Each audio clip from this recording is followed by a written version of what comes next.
মুলাদি বাবুগঞ্জ বরিশাল ৩ আসনের জনগণকে আপনি বিদায় মুহূর্তে কি বলবেন?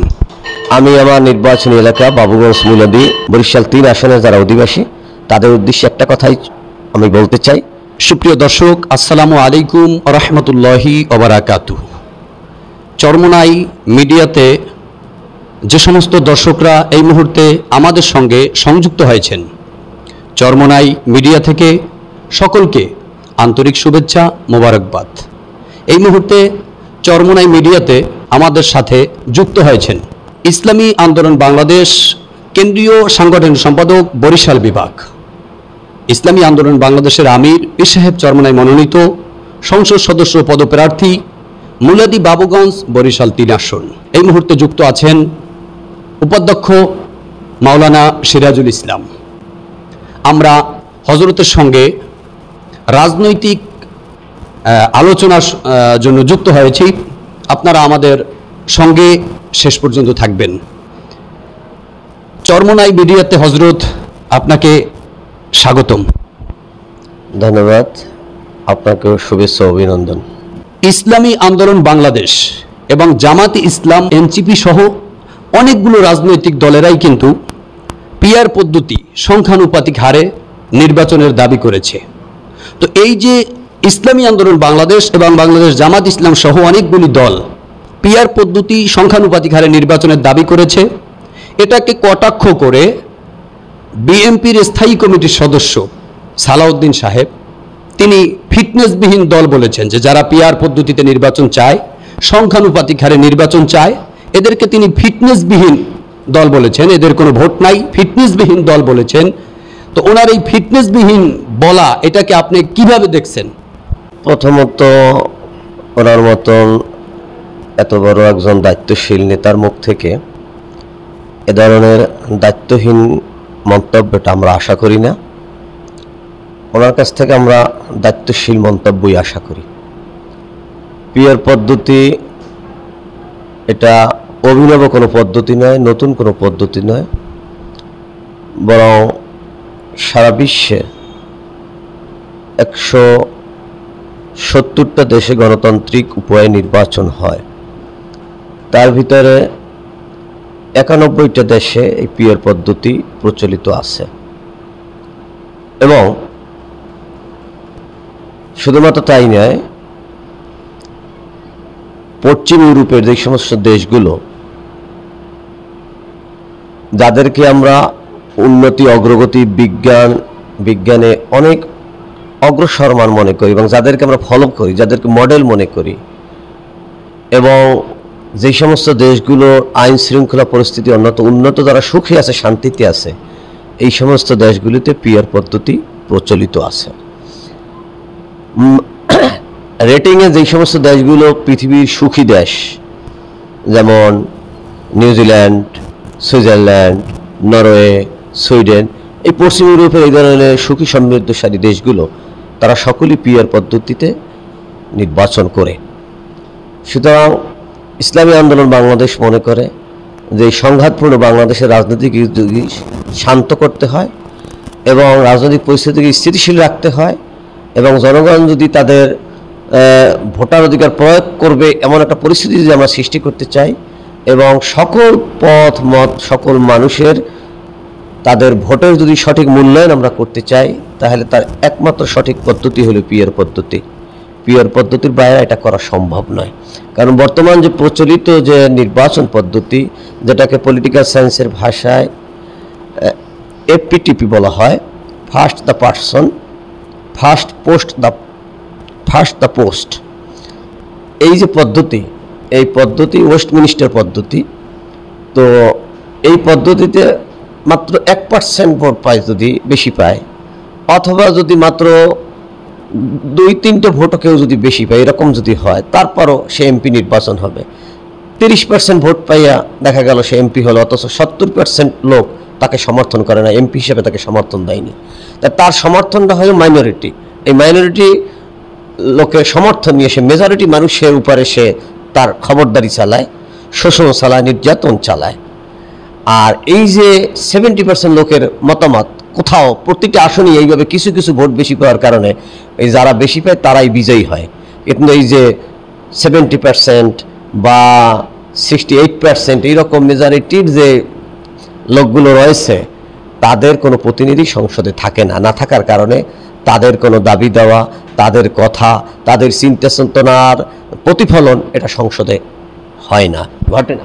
ইসলামী আন্দোলন বাংলাদেশ সহ যারা পিআর পদ্ধতি নির্বাচন চাইছেন সংখ্যানুপাতিক হারে, এদেরকে যে বিএনপির স্থায়ী কমিটির সদস্য ফিটনেসবিহীন দল বলছে, যাদের ফিটনেস নাই, এ ব্যাপারে আপনি কি বলবেন? এটা তো আমি আগেই বলছি, এটা ওনার একটা দায়িত্বহীন উক্তি, এটা ওনার কাছ থেকে আমরা আশা করি না। ইসলামী আন্দোলন বাংলাদেশ এটা ভুইফোর কোনো সংগঠন নয়, বরং ইসলামী আন্দোলন বাংলাদেশ দেশের প্রথম সারির যে রাজনৈতিক দলগুলো, 2-3টার ভিতরে একটা হলো ইসলামী আন্দোলন বাংলাদেশ। ইসলামী আন্দোলন বাংলাদেশে শুধুমাত্র জেলা কমিটি, উপজেলা কমিটি নয়, বরং বর্তমানে আলহামদুলিল্লাহ প্রতিটা ইউনিয়ন কমিটি, এমনকি ওয়ার্ড কমিটি পর্যন্ত আছে, এবং ওয়ার্ড পর্যায়ে আমাদের মহিলা ইউনিট পর্যন্ত আছে। সুতরাং ইসলামী আন্দোলন বাংলাদেশের প্রেক্ষাপটে রাজনৈতিক অঙ্গনের এক বিশাল বৃহত্তর এক গোষ্ঠীর নাম, এক সংগঠনের নাম, যেখানে তৃণমূল পর্যন্ত, তাদের ওয়ার্ড পর্যন্ত, ইউনিট পর্যন্ত তাদের সাংগঠনিক শক্তি এবং কাঠামো বিরাজমান আছে। সুতরাং এই ধরনের সংগঠনকে যদি জনগণ থেকে বিচ্ছিন্ন অথবা তাদের ভোট নাই এই ধরনের উক্তি করে, তা আমরা মনে করব আসলে বাংলাদেশের রাজনীতি সম্পর্কে সে ততটা সচেতন নয়। 2018 সালেও আপনি বরিশালের 3 আসন মুলাদি বাবুগঞ্জে নির্বাচন করেছিলেন, যদিও তখন দিনের ভোট রাতে হয়েছে, সুষ্ঠু নির্বাচন হয়নি, মানুষ ভোট দিতে পারেনি, ভোট দিতে গেছে বলছে আপনার ভোট হয়ে গেছে। 2018 সালে তো নির্বাচন সুষ্ঠু হয়নি, স্বৈরাচারের আমলে মানুষ ভোট দিতে পারেনি। তো 2018 সালেই তো যতটুকু জানতে পেরেছি মুলাদি বাবুগঞ্জ বরিশাল 3 আসনে আপনার পক্ষে মোটামুটি গণজোয়ার ছিল। এখন 24-এর অভ্যুত্থানের পরে যে আমরা নতুন স্বাধীন বাংলাদেশ পেয়েছি, এখন আবার ফের আগামী জাতীয় সংসদ নির্বাচনে আপনাকে ইসলামী আন্দোলন বাংলাদেশ মুলাদি বাবুগঞ্জ বরিশাল 3 আসনে ইসলামী আন্দোলন বাংলাদেশের পক্ষ থেকে সংসদ সদস্য পদপ্রার্থী ঘোষণা করা হয়েছে। তো এখন এই মুহূর্তে এসে আপনার কি মনে হয় ইসলামী আন্দোলন বাংলাদেশের ভোট বাক্সের অবস্থাটা কি? এখন কি আগের চেয়ে অগ্রগতি হয়েছে? কতটুকু অগ্রগতি হয়েছে বলে আপনার মনে হচ্ছে? আলহামদুলিল্লাহ, অবশ্যই অগ্রগতি আছে, এবং সে অগ্রগতিটা অনেক। এখানে ইসলামী আন্দোলন বাংলাদেশ তার সাংগঠনিক অবস্থা এখানে অত্যন্ত মজবুত, এবং এখানে আমাদের তৃণমূল পর্যন্ত, ওয়ার্ড ইউনিট পর্যন্ত আমাদের এখানে কমিটি আছে, সাংগঠনিক কার্যক্রম আছে, মহিলা ইউনিট আছে, ছাত্র আন্দোলন, যুব আন্দোলন, শ্রমিক আন্দোলন, শিক্ষক ফোরাম, আইম্মা পরিষদ সহ ইসলামী আন্দোলনের সকল সহযোগী সংগঠনের কমিটিগুলো এখানে কাজ করতেছে। সুতরাং ইসলামী আন্দোলন বাংলাদেশের জন্য বরিশাল 3 অত্যন্ত একটা উর্বর জায়গা। আমরা আশা করি বিগত দিনে এই 16 বছরে মানুষ তাদের ভোটের অধিকার প্রয়োগ করতে পারেনি, তাদের বাক স্বাধীনতা ছিল না, তাদের মতামত প্রকাশের অধিকার ছিল না। এখন এই 24-এর গণ অভ্যুত্থানের পরে মানুষ এখন মুক্ত হয়েছে, জেলখানা থেকে মুক্তি পেয়েছে, এবং আমাদের অন্তর্বর্তীকালীন সরকার প্রধান তিনি বলেছেন যে আমরা একটা সুন্দর সুষ্ঠু নির্বাচন উপহার দেব। যদি সত্যি তাদের কথাটা তারা কাজে বাস্তবায়ন করতে পারেন এবং ভোটের যদি সুন্দর পরিবেশ থাকে, তাহলে এই অঞ্চলের মানুষ ইসলামের পক্ষে, তাদের ইসলামী আন্দোলনের পক্ষে একটা গণ বিপ্লব ঘটাবে, একটা ইসলামী আন্দোলনের পক্ষে একটা জাগরণ সৃষ্টি হবে, এটা আমরা আশা করি। 2018 সালে ইসলামী আন্দোলনের থেকে আপনি এখানে মনোনীত প্রার্থী ছিলেন এবং নির্বাচনও করেছেন, আবারও আগামী জাতীয় সংসদ নির্বাচনে আপনি প্রার্থী হয়েছেন। টোটালটা মিলিয়ে মুলাদি বাবুগঞ্জ নিয়ে আপনার ভালো একটা অভিজ্ঞতা আছে, জানাশোনা আছে। তো এই পরিপ্রেক্ষিতে আমরা জানতে চাবো মুলাদি বাবুগঞ্জ বরিশাল 3 আসনে কোন কোন জায়গাগুলি দুর্নীতিতে ডুবে আছে এবং কোন কোন জায়গাগুলি অতীব জরুরিভাবে সংস্কার করা গুরুত্বপূর্ণ মনে করছেন? মূলত তো দুর্নীতি তো একটা নির্দিষ্ট জায়গায় আবদ্ধ থাকে না, সারা দেশব্যাপী দুর্নীতি, তারই অংশ বাবুগঞ্জ মুলাদি। সুতরাং সারা দেশের যা চিত্র এখানেও সেই চিত্র।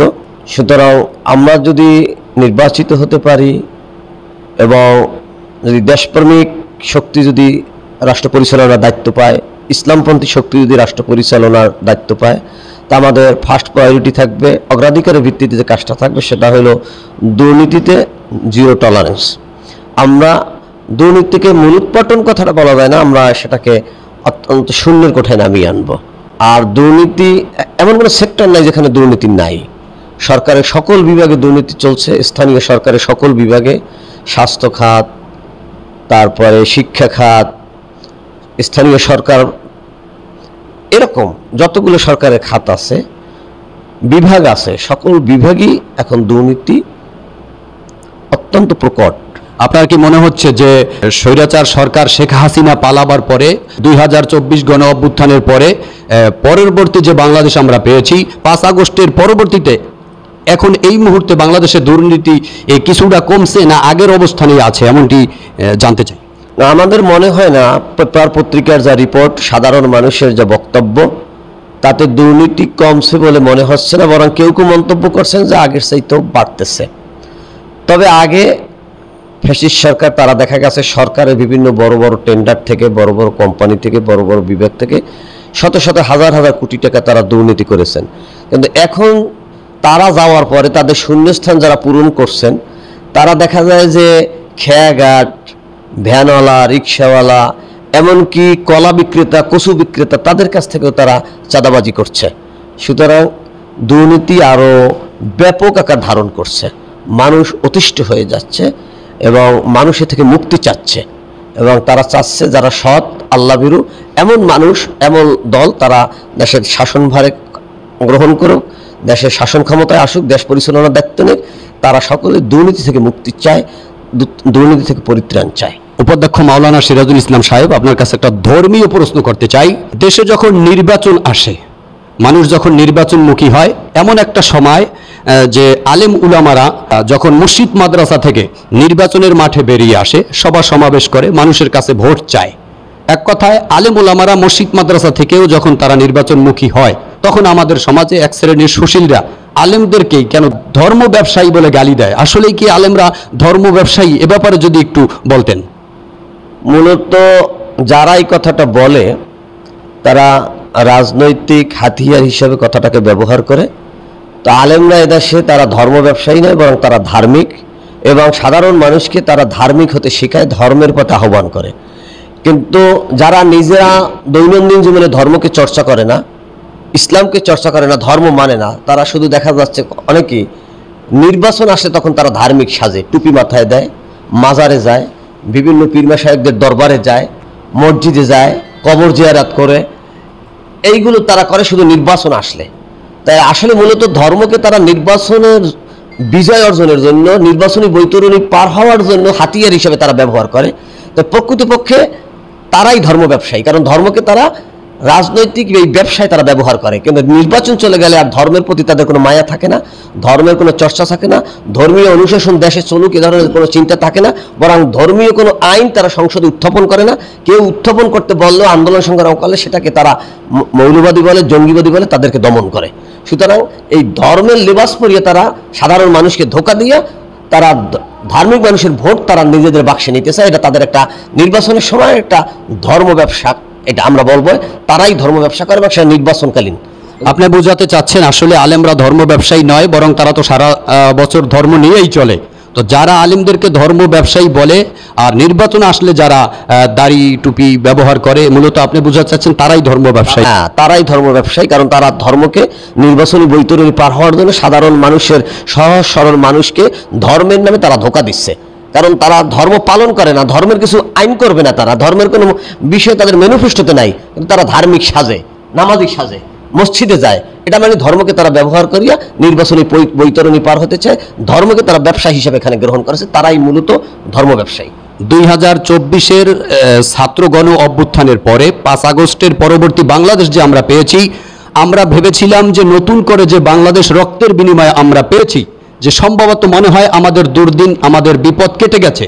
কিন্তু 5 আগস্টের পরবর্তীতে কিছুদিন ভালো থাকলেও এখন নতুন করে আবার একটি গ্রুপ মাথাচাড়া দিয়ে উঠেছে, যার কারণে দেশে চাঁদাবাজি, দুর্নীতি, হাইজ্যাক, রাহাজানি এবং মানুষ খুন, গুম, চুরি, ডাকাতি, লুণ্ঠন এগুলো বেড়েই চলেছে। শুধু সেখানেই ক্ষান্ত নয়, মানুষ যদিও প্রথমত খুশি হয়েছিল যে এইবার মনে হয় সম্ভবত একটি সুষ্ঠু পরিবেশে নির্বাচন হবে, আলেম ওলামারা যেহেতু ঐক্যবদ্ধ হচ্ছে, মানুষ মনে হয় সুন্দরভাবে ভোট দিতে পারবে। কিন্তু ইদানিংকালে আবার দোকানপাট, রাস্তাঘাট, হোটেল, রেস্তোরাঁ, এমনকি বাংলাদেশের এরিয়া পেরিয়ে বহির্বিশ্বে পর্যন্ত আলোচনা হচ্ছে। আমাদের কাছে প্রতিনিধিদের মাধ্যমে খবর আছে যে মানুষ আবার শঙ্কিত যে আসলে কি তারা ভোট প্রয়োগ করতে পারবে।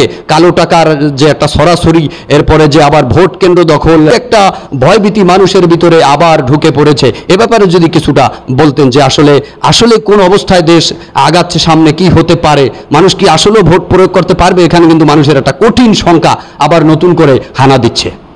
শঙ্কা তো থেকেই যায় এবং আশঙ্কা করাটা অমূলক নয়, পরিস্থিতি সেই রকমেরই অনেকটা মনে হয়। তো এই কারণেই আমরা অন্তর্বর্তীকালীন সরকারের কাছে দাবি জানিয়েছি যে আগে সংস্কার করতে হবে, যাতে করে এমনভাবে কিছু আইন প্রণয়ন করতে হবে যাতে করে সুন্দরভাবে দেশের মানুষ তাদের মতামতের প্রতিফলন, ভোটের অধিকার তারা প্রয়োগ করতে পারে। লেভেল প্লেয়িং ফিল্ড তৈরি করতে হবে, আইন শৃঙ্খলা পরিস্থিতির উন্নয়ন ঘটাতে হবে, মানুষের বাক স্বাধীনতা, মতামতের স্বাধীনতার পুনঃপ্রকাশ যাতে ঘটাইতে পারে সে ধরনের পরিস্থিতি তৈরি করতে হবে। যারা পেশি শক্তির প্রয়োগ করতে চায় তাদেরকে শক্তভাবে দমন করতে হবে এবং যারা সমাজে এখন অন্যায় অবিচার করছে তাদেরকে কঠোরভাবে আইনের আওতায় নিয়ে এসে তাদেরকে নিয়ন্ত্রণ করতে হবে। এটা না করলে সুষ্ঠু সুন্দর নির্বাচন হবে না। মানুষের ধারণাটা এটা অমূলক নয়, এই ধারণা থেকেই যাচ্ছে। সুতরাং সরকার একটা সামনে কেমন নির্বাচন হবে এটা নির্ভর করতেছে অন্তর্বর্তীকালীন সরকারের পদক্ষেপের উপর, তারা কতটা শক্তভাবে এবং সুন্দরভাবে এই অপরাধীদেরকে দমন করতে পারে এবং নির্বাচনের একটা সুন্দর পরিবেশ তৈরি করতে পারে তাদের উপর নির্ভর করে। আমরা আশা করব সরকার সেটা পারবে এবং সুন্দর একটা পরিবেশ আমাদেরকে উপহার দিতে পারবে।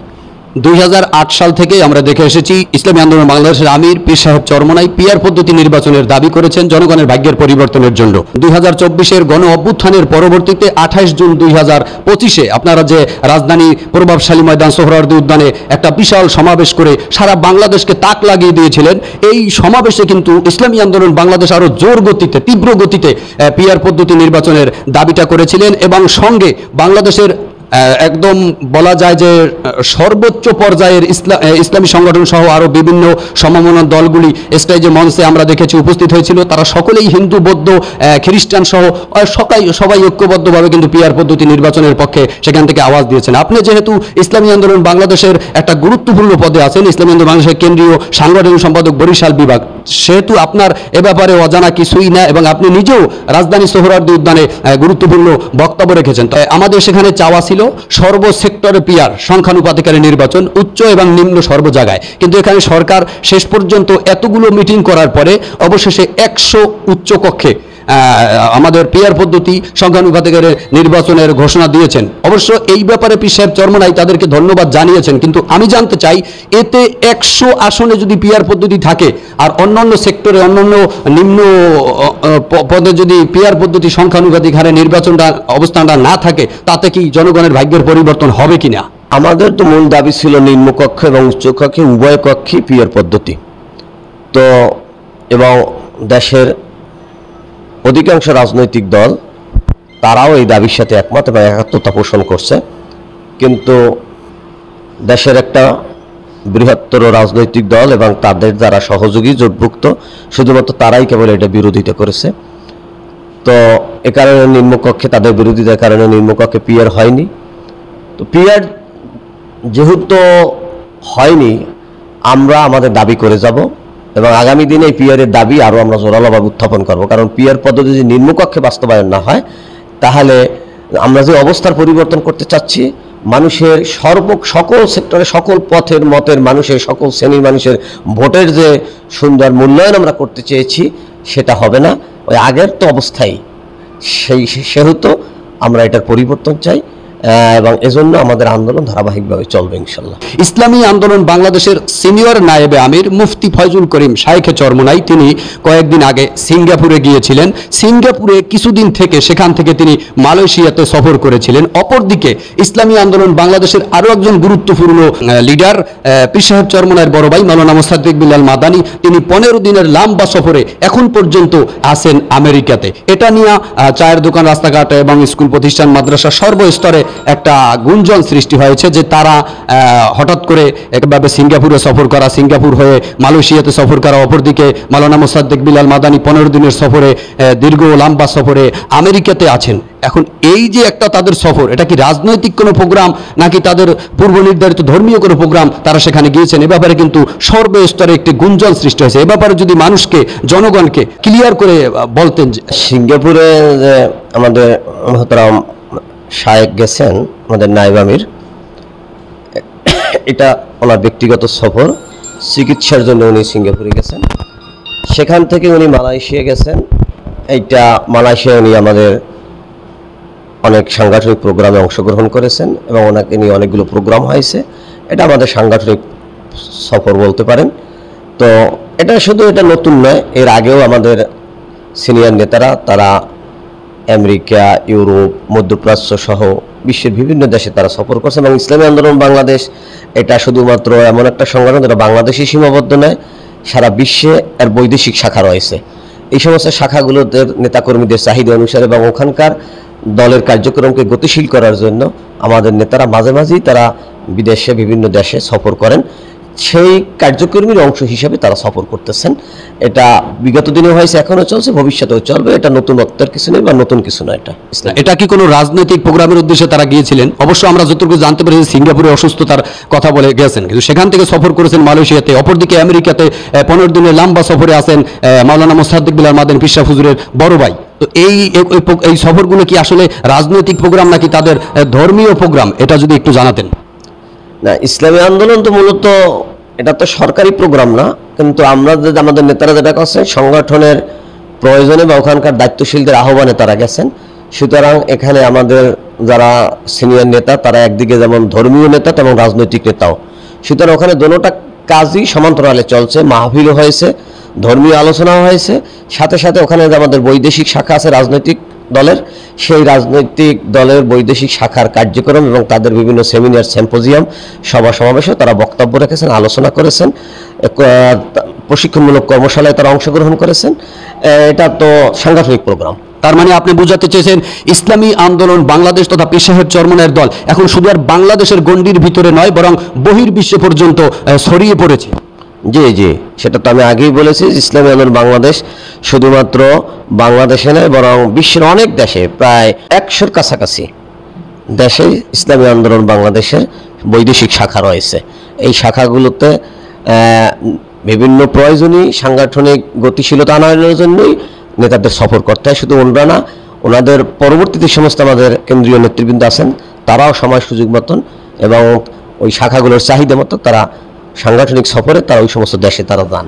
আমরা শেষ করব, তার আগে আরেকটু জানতে চাই যে মাওলানা সিরাজুল ইসলাম সাহেব, যদি আপনি ইসলামী আন্দোলন বাংলাদেশের মনোনীত সংসদ সদস্য পদপ্রার্থী বরিশালের মুলাদি বাবুগঞ্জে যদি আপনি নির্বাচিত হতে পারেন, এমপি হতে পারেন, তাহলে আপনার প্রথম মুলাদিতে এবং মুলাদি বরিশালের 3 আসনে প্রথম আপনার কি কাজ থাকবে, যে কাজটা আপনার গুরুত্বপূর্ণ মনে হয়? আমার কাছে সবচাইতে যেটা গুরুত্বপূর্ণ মনে হচ্ছে সেটা হলো আমার নির্বাচনী এলাকার যে 2টা উপজেলা বাবুগঞ্জ এবং মুলাদি, তার মাঝে আরিয়াল খান নদী রয়েছে। তো এখানে প্রতিদিন শত শত হাজার হাজার মানুষ যাতায়াত করে।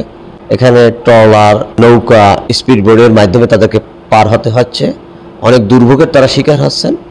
তো আমার সর্বপ্রথম এবং প্রধান দৃষ্টি থাকবে যাতে করে এই যে 2টা উপজেলার ভিতরে সংযোগ ঘটানো যায়, একটা সেতু, এবং এই সেতুর মাধ্যমে বিভাগীয় শহর বরিশালের সাথে যেন এই এলাকার মানুষের যোগাযোগ স্থাপিত হয় সরাসরি, এই চিন্তাটা এবং এই বিষয়টাই আমার সবচাইতে বেশি অগ্রাধিকার পাবে।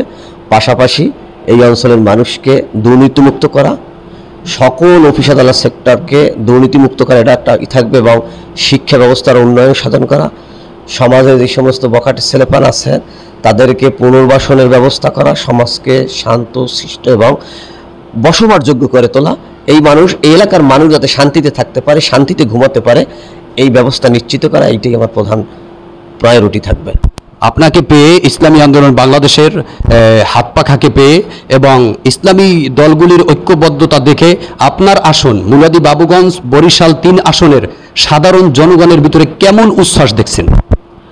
আমরা তো দেখতে পাচ্ছি যেখানেই যাচ্ছি মানুষ আমাদেরকে সাদরে গ্রহণ করছে, তাদের ভিতরে অনেক আগ্রহ দেখছি, তাদের ভালোবাসায় আমরা উপলব্ধি করতে পারছি। মানুষ আমাদেরকে স্বাগত জানাচ্ছে এবং তারা বলছে তারাও একটা পরিবর্তন চায়। এই জন্য তারা বলছে আপনারা আলেম ওলামা, আপনারা একাত্র হয়ে আমাদের কাছে আসেন, আপনারা আসেন যদি আমরা একটা আগামী দিনে বাংলাদেশের নতুন একটা চিন্তা করব। অনেককেই দেখিয়েছি আমরা, কিন্তু অনেক তন্ত্র দেখেছি, মন্ত্র দেখেছি, অনেক দফা দেখেছি, কিন্তু এখন শুধুমাত্র একটা দফাই দেখা বাকি, সেটা হলো ইসলামের দফা। আগামী বাংলাদেশ ওরা আলেম ওলামাদের পীর বা শায়েখদের নেতৃত্বে একটা আমরা সুন্দর সমাজ বিনির্মাণ করতে চাই। কল্যাণ রাষ্ট্র প্রতিষ্ঠা করতে চাই এবং সেই কল্যাণ রাষ্ট্র আমরা ইসলামী ভাবধারায়, ইসলামী আলোকে আমরা প্রতিষ্ঠা করতে চাই। এইটাই তারা বলতেছেন। আমরাও আশাবাদী তারা এই ব্যাপারে স্বতঃস্ফূর্ত সাড়া দেবেন এবং তারা এগিয়ে আসবেন। সম্মানিত দর্শক, আমাদের সঙ্গে যুক্ত আছেন চরমোনাই মিডিয়াতে ইসলামী আন্দোলন বাংলাদেশের কেন্দ্রীয় সাংগঠনিক সম্পাদক বরিশাল বিভাগ, বরিশাল 3 আসন মুলাদি বাবুগঞ্জে পীর সাহেব চরমোনাই মনোনীত সংসদ সদস্য পদপ্রার্থী উপাধ্যক্ষ মাওলানা সিরাজুল ইসলাম সাহেব। আমরা তার সঙ্গে কথা বলছিলাম। হজরত শত ব্যস্ততার ভিতরেও বরিশাল 3 আসন মুলাদি বাবুগঞ্জের জনগণকে সাড়া দেওয়ার জন্য চরমোনাই মিডিয়াতে আজকে উপস্থিত হয়েছেন। শেষ মুহূর্তে আমরা চলে এসেছি, আমরা বিদায় নেব।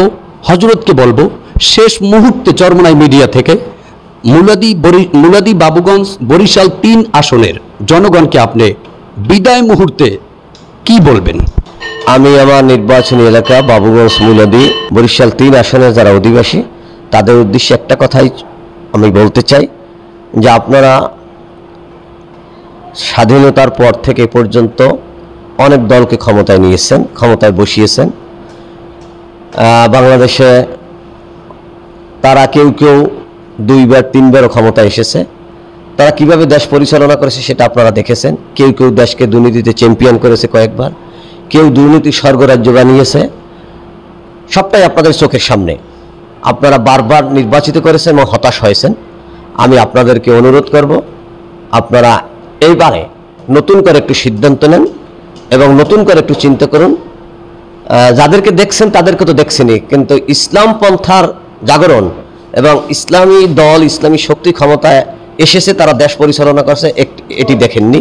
সুতরাং আমি অনুরোধ করব আপনারা হক্কানি আলেম ওলামা পীর মাশায়েখদের নেতৃত্বে যেই ইসলামী ব্লক যে একটা শক্ত অবস্থান নিচ্ছে, তারা যে একটা বাক্স দেবে যে সিদ্ধান্ত নিয়েছে তার পক্ষে থাকবেন। আপনারা আমাদেরকে সুযোগ দেন। আমরা যদি ইনশাআল্লাহ দেশ পরিচালনার দায়িত্ব পাই তাহলে আমরা ওয়াদা করতে পারি আগামী 1 বছরের ভিতর বাংলাদেশে দুর্নীতি একেবারে নিম্ন পর্যায়ে চলে আসবে। তো আপনারা আমাদেরকে একটু সুযোগ দেন, দেশ পরিচালনার দায়িত্ব দেন। আমরা ইনশাআল্লাহ আপনাদেরকে ওয়াদা করছি একটা সুখী সমৃদ্ধশালী দুর্নীতিমুক্ত একটা সমাজ, একটা রাষ্ট্র আমরা উপহার দেব, যেখানে হিন্দু, খ্রিস্টান, বৌদ্ধ, জাতি, ধর্ম, বর্ণ নির্বিশেষে সকল পেশার, সকল শ্রেণী পেশার মানুষ আমরা সুন্দরভাবে বসবাস করতে পারবো, নিরাপত্তার সাথে বসবাস করতে পারবো, একটা সুখী সমৃদ্ধশালী একটা বাংলাদেশ আমরা গড়তে পারবো। আপনারা আমাদেরকে এভাবে সহযোগিতা করবেন।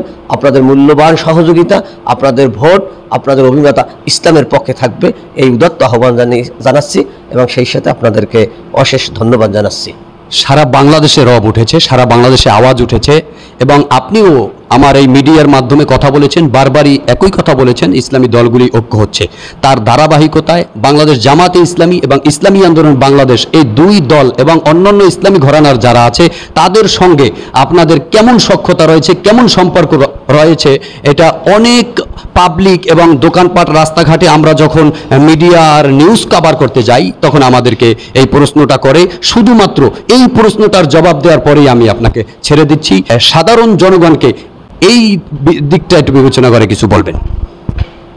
আলহামদুলিল্লাহ, যে কথাটা বারবারই আসছে, ইসলামী দলগুলোও চিন্তা করছে, সাধারণ মানুষেরও অভিব্যক্তি যে ইসলামী দলগুলো এক হোক, সেই মর্মে আলোচনা চলছে। আলোচনা অনেক দূর এগিয়েছে। আমরাও আশা করি আগামীতে ইসলামের পক্ষে একটা বাক্স থাকবে। তো অবশ্য এ পথে সামনে আগাতে হলে অনেক বাধাও থাকবে, অনেক ষড়যন্ত্রও থাকবে এবং অলরেডি বিভিন্নভাবে ষড়যন্ত্র শুরুও হয়েছে। আমরা দেশবাসীর কাছে দোয়া চাই, তাদের সহযোগিতা কামনা করি, যাতে করে সকল ষড়যন্ত্রকে পিছনে ফেলে, সকল কূটকৌশলকে পাশে রেখে ইসলামী দলগুলোর যে ঐক্য সেটা যাতে সামনে এগিয়ে যায়। আপনারা দোয়া করবেন, আমরাও সে ব্যাপারে আশাবাদী। ইনশাআল্লাহ আশা করি আগামী নির্বাচনে আমরা সমঝোতার ভিত্তিতে আমরা একটা আসনে ইসলামের পক্ষে একটা বাক্স দেব, এই আশাই আমরা করছি। আপনাদেরও সহযোগিতা চাচ্ছি।